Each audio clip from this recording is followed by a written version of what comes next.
రైతు సోదరుల స్వాగతం. భారత వాతావరణ శాఖ ఒక కీలక అప్డేట్ రిలీజ్ చేసింది. 25వ తేదీ నాటికి ఒక అల్పపీడనం ఏర్పడబోతా ఉంది. అందుకు సంబంధించిన ఇమేజెస్ని స్కైమెట్ కూడా విడుదల చేసింది. 25వ తేదీ బంగాళాఖాతంలో ఒక అల్పపీడనం ఏర్పడబోతా ఉంది. ఈలోగా ఆంధ్రప్రదేశ్లోని 13 జిల్లాల్లో, తెలంగాణలోని ఒక 11 జిల్లాల్లో మోస్తరు వర్షాలు, 1-2 చోట్ల భారీ నుంచి అతి భారీ వర్షాలు నమోదయ్యే అవకాశం ఉంది.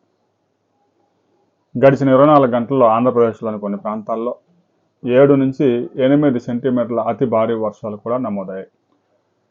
ఈరోజు రాబోయే 24 అవర్స్లో ప్రస్తుతం గడుస్తున్న ఈరోజు ప్రకాశం, నెల్లూరు, చిత్తూరు జిల్లాల్లో మోస్తరు నుంచి అక్కడక్కడ అతి భారీ వర్షాలు, గుంటూరు జిల్లాలో, ఉమ్మడి గుంటూరు జిల్లాల్లో చాలా ప్రాంతాల్లో మోస్తరు వర్షాలు, 1-2 చోట్ల అతి భారీ వర్షాలు నమోదయ్యే అవకాశం ఉంది.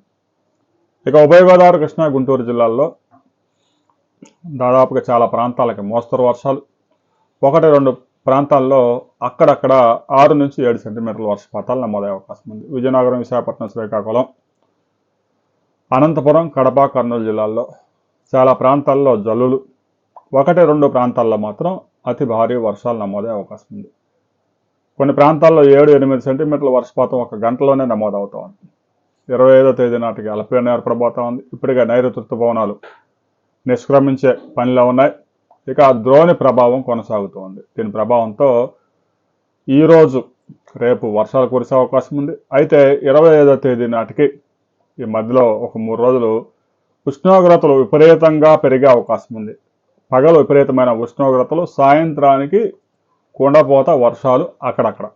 చాలా ప్రాంతాల్లో మోస్తరు, కొన్ని ప్రాంతాల్లో కుండపోత వర్షాలు 7-8 సెంటీమీటర్ల వర్షపాతం గంటలోనే నమోదయ్యే ప్రమాదం ఉంది. రైతులు, రైతు కూలీలు, వ్యవసాయ భూముల్లో పనులు చేస్తున్న వారు వర్షం రాగానే చెట్ల కిందకు పరుగులు తీయవద్దు. పిడుగులు పడే ప్రమాదం ఉంది. ఈ ఏడాది ఇప్పటికే తెలంగాణ, ఆంధ్రప్రదేశ్లో 12 మంది పిడుగులు పడి ప్రాణాలు కోల్పోయారు. వర్షం పడుతుంది కదా అని చెట్ల కిందకు మాత్రం పరుగులు తీయవద్దు. రాబోయే 24 అవర్స్లో ఏ ప్రాంతాల్లో ఎంత వర్షపాతం నమోదైంది అనే వివరాలతో మరో వీడియోలో మనం కలుసుకుందాం.